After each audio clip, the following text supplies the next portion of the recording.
Halo, selamat datang kembali di channelnya fans Manchester United yang selalu berpikir logis dan sistematis. Tidak lain dan tidak bukan channel United Identity.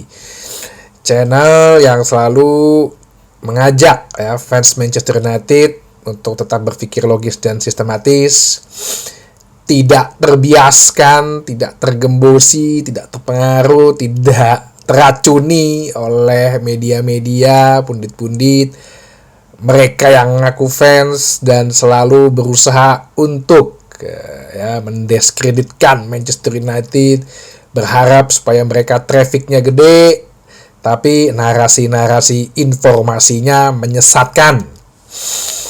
Dan itu selalu terjadi, selalu ada berita-berita baru gitu ya, yang diutak-atik supaya mereka trafficnya besar gitu ya. Karena Manchester United ya bukan dibilang sombong, bukan dibilang tinggi hati gitu, tapi ya kenyataannya selalu dibicarakan. Apalagi ini lagi habis kalah kan dari Fulham dan katanya lagi berjuang di zona degradasi.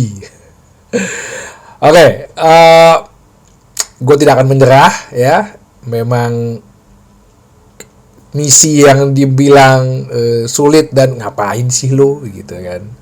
Tapi ya itu gitu. Ya gue kalau berniat baik, tapi kebahagiaan kita diusik, ya lu punya hak untuk mempertahankan itu. Gini, gue ada berita ya sedikit-sedikit agak ketawa juga sih, kenapa nggak dari kemarin-kemarin gitu misalnya. Jadi si Ruben Amorim, pelatih Manchester United, Bang Ruben ini ini menurut kabar ya, menurut berita, beberapa sumber berita, beberapa ini sih info dari beberapa media-media outlet, bahwa Ruben Amorim meminta manajemen untuk mencarikan kiper baru nanti di summer besok. Sepertinya Ruben Amorim kurang puas dengan performa Onana. Nah, kalau permasalahan kiper ya sebenarnya sampai sekarang pun padahal udah 2 tahun ya, masih aja ada perdebatan. Ya iyalah, jual De Gea beli Onana, jual De Gea beli Onana. Gini, gue lurusin dulu. Kalau masalah jual, ini terpisah nih ya. Dua items, 2 poin yang terpisah nih. Kalau masalah jual De Gea, gue setuju. Kenapa? Satu, secara gaji dia ketinggian. Gaji dia itu 300.000 pound per pekan untuk seorang kiper di Manchester United yang prestasinya tertinggi adalah Piala FA. Ya walaupun memang penyelamatan dia banyak, mungkin kalau nggak ada penyelamatan dia, kita nggak akan juara Piala FA, atau nggak akan mungkin sempat menjadi peringkat 2 di bawah Mourinho atau Ole gitu kan. Tapi lu juga harus ya jujur terhadap diri lu sendiri lah gitu. Nggak usah karena lu benci si Onana terus lu ngebawa-bawa De Gea gitu. Lu juga harus jujur dalam diri lu. De Gea itu terakhir memang banyak blunder ya. Itu satu. Memang banyak blunder. Apakah dia nggak bisa beradaptasi dengan gaya sepak bola modern sehingga gugup atau gimana? Bisa aja gitu loh. Atau dia merasa jenuh karena waktu itu dia juga hampir pergi ke Real Madrid. Habis itu Real Madridnya juara Champions 3 kali lagi. 4 kali, 5 kali lagi setelah itu kan. Bisa aja gitu loh. Jadi jengah gitu otaknya gitu. Dan lu juga harus nggak bisa pungkirin gitu ya, nggak bisa ngebohongin bahwa ya style bermain dia dengan kemajuan sepak bola modern saat ini yang namanya kiper harus build up, harus bisa handling bola. Memang shot stopper ya, tugas utamanya dia shot stopper, betul ya. Cuman kan ini sepak bola modernnya berkembang terus gitu loh ya. Ya lu kalau nonton, lu mungkin lu nggak nonton juga kali dia di Fiorentina sekarang. Pressingnya di Italia kan nggak seganas di Liga Inggris gitu loh. Ya mungkin juga dia emang udah nggak cocok di Liga Inggris dengan gaya sepak bola yang udah semakin maju itu. Agresivitasnya nggak sekaya di Liga Inggris atau di Fiorentina, di Liga Italia gitu. Jadi kalau masalah De Gea dijual, gue setuju gitu. Tapi yang jadi permasalahannya,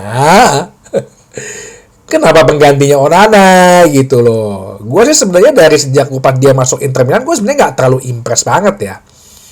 Ya dia dibandingin kiper Italia, karena gue juga nonton Liga Italia.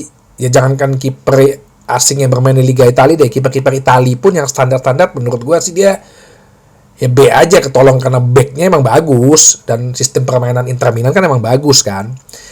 Tapi memang handling bolanya, bagaimana dia tenangnya dalam mengkeep bola, deliver bolanya itu ke depan, memang dia bagus. Tapi walaupun terakhir-terakhir ini sih agak-agak mulai ngaco sih. 2 bulan 3 bulan nggak tahu, masalah mental juga kali ya. Apalagi waktu pas final Champions League kan, itu kan yang membuat banyak orang, wah kenapa MU nggak beli ini nih, kenapa MU nggak beli ini, banyak fans-fans yang ngomong gitu. Karena dia itu deliver bolanya memang cakep banget. Tenang lagi di final Champions League. Tapi kan lo lihat golnya Rodri, refleks ini kan telat. Nah itu kelemahan dia tuh, refleksnya itu sama jangkauannya. Nah sekarang orang-orang banyak yang bilang jual Onana, bahkan ada spanduk ya. Ada apa sih itu? Apa sih itu bikinan sih, Photoshop kali, Adili Onana gitu. Nah kalau itu gue agak sedikit menyayangkan kenapa Onana ya. Bisa jadi karena pilihan Ten Hag mikir kan, ya udah yang gue kenal aja deh gitu kan, yang gue kenal aja deh, yang gue tahu aja deh, nggak usah ribet-ribet lagi yang nanti nggak bisa bahasa Inggris lah, nanti yang harus menyesuaikan lagi, nanti gue komunikasi susah. Ya udah mungkin dia Onana ya. Nah cuman menurut beberapa berita juga Onana ini sepertinya nggak mau dijual karena dia merasa bahwa klub yang gue ingin main saat ini adalah hanya Manchester United. Loyal nih, ya kan, doang katanya butuh pemain loyal. Cuman memang dari sisi bisnis ya, kalau harga valuasinya Onana itu 28,5. Kita kan baru pakai dia 2,5 tahun ya mau sampai 3 tahun lah. Kita beli dia 40 juta plus 10. Nilai valuasi dia sekarang itu sekitar 28,5. Kita mau jual berapa? Kalau kita mau jual 30-40 juta itu nggak ada yang ngambil. Klub Italia sekarang pun juga bakal nggak ada yang ngambil, nggak ada duitnya. Inter Milan pun juga nggak bakal ngambil Onana tuh balik. Nggak ada buyback lagi. Mau kemana kalau emang levelnya dia istilahnya lebih tinggi ya dari Manchester United atau setara ya? Ke Real Madrid ya nggak mungkin lah. Di bawah Courtois gue bilang masih bagus tuh. Barcelona tinggal nunggu Ter Stegen, Munchen gitu-gitu nggak mungkin gue bilang. Ya, klub-klub kecil yang klub-klub di bawah macam West Ham, Southampton, Everton nggak mungkin beli dia gitu. Duit dari mana? Ngapain mereka beli 40 juta, 30 juta pon hanya seorang kiper gitu. Yang sekarang ini jadi bulan-bulanan media gitu sama fansnya. Nah, jadi bisa jadi orang masih akan tetap di-keep. Gaji dia 120.000 kok per pekan ya. Ya untuk ukuran kiper di Manchester United itu termasuk gede itu kiper. Donnarumma aja cuma 200.000 per pekan di PSG. Jadi dia sepertinya pasti akan tetap disimpan. Ya bisa jadi mungkin Binder dijual dan dia jadi kiper cadangan biar ada pesaingnya juga sih. Kabarnya Manchester United mau berencana membeli kembali Matej Kovar. Matej Kovar saat ini menjadi kiper Leverkusen, tapi dia sih jangan jadi pemain inti ya. Pemain kiper intinya kan si siapa namanya itu siapa namanya agak susah juga namanya. Nanti gue coba cek. Ada juga Mike Maignan yang bermain di AC Milan ya, walaupun AC Milan saat ini juga lagi drop ya, tapi sih tipe-tipenya sih hampir sama dengan Onana nih orang ya. Tapi ya gue nggak tahu kayak kalau mungkin di Manchester United bisa lebih bagus kali. Dan yang ketiga itu nama Diego Costa. Nah ini gue agak kesel kalau Diego Costa karena dulu waktu 2 tahun yang lalu nama ini lebih santer dibandingin namanya Onana. Karena dianggap mahal waktu itu release clause-nya itu sekitar 60 juta pon apa. Ya kalau pikir-pikir kalau 60 juta dengan Onana 50 juta kan ya kalau kita nggak tahu juga. Tapi Diego Costa ini mungkin bisa jadi karena sesama Portugal dengan Ruben Amorim. Terus gaya bermainnya tipe-tipe kiper modern ya, walaupun dibilang Porto juga lagi agak drop. Ya kan nggak bisa salahin dia satu individu juga kan. Ya sama lah, kita juga nggak bisa nyalain Onana dong sepenuhnya. Ya walaupun dia juga memang banyak blunder sih.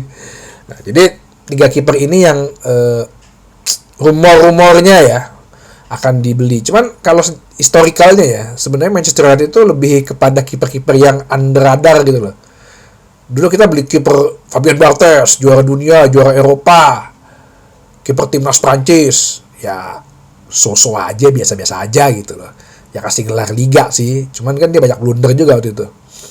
Terus beli Tim Howard, kiper timnas Amerika, nggak berhasil. Terus Taibi itu kiper, salah satu kiper terbaik Liga Italia tuh. Terus beli ada Roy Carroll sih juga insiden aja sih, nggak ada kiper lain.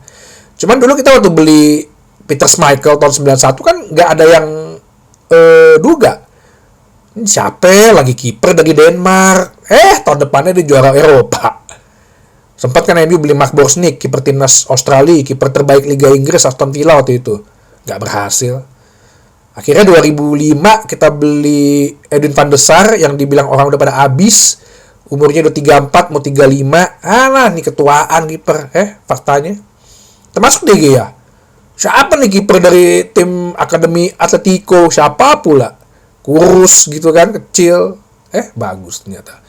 Jadi ya biasa sih MU sih dapatnya sih kiper-kiper under radar ya. Ya, jadi itu aja satu mengenai Onana. Yang kedua, ini ada kabar yang juga justru gak mengenakan.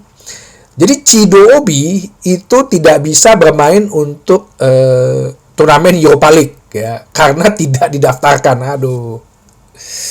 Ada aja. Jadi gini. Kalau lo main FM ya, waktu saat mendaftarkan pemain untuk turnamen kompetisi Eropa kan ada 25 pemain. Cuman kan ada yang udah langsung eligible tuh. Jadi kalau lo main FM kan dulu tinggal lo klik-klik, tapi udah ada yang nama yang hijau sendiri. Jadi udah otomatis langsung terdaftar gitu ya, di luar 25 itu. Yaitu pemain-pemain biasanya pemain-pemain mudanya akademi, tapi itu ada syaratnya. Harus minimal itu di bawah 20 tahun biasanya ya. Kalau dalam hal ini untuk kompetisi ini minimal kelahiran di atas tahun 2003 ya. Terus yang syarat keduanya adalah dia biasanya harus berada di klub ya, mungkin berarti dari akademi ya, dari umur 15 tahun. Jadi contoh kayak Kobbie Mainoo itu udah langsung otomatis terdaftar gitu ya. Kobbie Mainoo, terus juga Toby Collier itu otomatis terdaftar. Nah, sama satu lagi adalah dia minimal sudah ada 2 tahun di klub kalau memang dia di bawah umur 20 ya. Jadi kalau kayak Garnacho itu udah otomatis terdaftar karena dia kan udah lebih dari 2 tahun di klub. Kemarin kita itu kan di bulan Januari itu kan kehilangan 3 pemain, sedangkan batas pendaftaran eligible-nya untuk pemain kompetisi Eropa itu kan di akhir Januari. Kita itu kan dengan 3 pemain. Tyrell Malacia, Marcus Rashford, sama si Anthony. Berarti kan kita harus mengganti 3 pemain yang hitungannya terdaftar, bukan yang otomatis ya. Akhirnya didaftarkanlah Patrick Dorgu, ya wajar karena dia baru dibeli dari Lecce. Eden Heaven ya, itu didaftarin karena Eden Heaven belum 2 tahun di Manchester United walaupun usianya masih 18 tahun. Nah, satu lagi yang didaftarin bukan Chido-Obi, justru yang didaftarin Jack Fletcher, umur 17 tahun, anaknya Darren Fletcher. Loh, kok Jack Fletcher di bawah 20 tahun masih harus nggak otomatis terdaftar, harus didaftarkan lagi ya sebagai pemain ketiga? Iya, karena si Jack Fletcher ini baru join di Manchester United di 2023. Jadi belum 2 tahun. Dia dari Manchester City kan, dari akademi Manchester City. Jadi belum 2 tahun, jadi belum daftarin. Plus waktu itu kan kita ya merasa belum butuh penyerang lah, walaupun Rashford sama Anthony dilepas gitu ya. Karena kita kan udah anggap ya udah ada Højlund, udah Zerzi, Bruno bisa di depan, ada Amad Diallo pula, ada Garnacho, ya Chidobe belum dulu lah. Amad Diallo-nya kan cedera awal Februari. Sedangkan batas penutupan penutupan pendaftaran udah lewat gitu loh. Jadi ya Chidobe tidak bisa bermain di Liga Eropa besok saat kita melawan Real Sociedad. Ya kita harus bergantung pada Højlund sih cukup bagus lah ya di Liga Eropa. Ya jadi gue harus mikir ya, aduh klub kita ini ada aja tanda kutip gitu ya, sialnya gitu, ada aja. Nggak bisa tahu kenapa itu, tapi ada aja gitu. Oke, itu aja dulu beritanya yang akan gue sampaikan. Nanti akan gue sampaikan lagi beberapa topik, beberapa bahasan. Sampai ketemu lagi di channel United Identity, channelnya fans Manchester United yang selalu berpikir logis dan sistematis. Terima kasih.